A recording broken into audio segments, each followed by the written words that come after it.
মুসলমান ছেলেরা এর বিরোধী তোমাদেরা যে ছেলেগুলো এক সময় বলেছিল ইনি একজন মস্ত বড় সুন্দর এনার গায়ে ধুলাবালি যদি আমাদের গায়ে লেগে যায় এনার গায়ে ধুলাবালি যদি আমাদের গায়ে লেগে যায় আমরা ধ্বংস হয়ে যাব বরবাদ হয়ে যাব না না এটা এরা এই ছেলেগুলো একটা সময় বলেছিল কিন্তু এখন আর সেই কথাটা বলে না এখন এই ছেলেগুলো দৌড়ে পালায় আর বলে এদের জবান থেকে এই কথাটা বড় হয় এই ছেলেরা পালিয়ে চল আর যদি আমাদের গায়ে ধুলাবালি যদি লেগে যায় আমাদের গায়ে ধুলাবালি যদি উড়ে উড়ে গিয়ে ওই আল্লাহর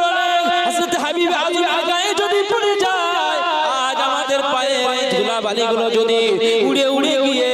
আল্লাহর ওলি হাবিব আজমের গায়ে পড়ে যায় আমরা বরবাদ হয়ে যাব ধ্বংস হয়ে যাব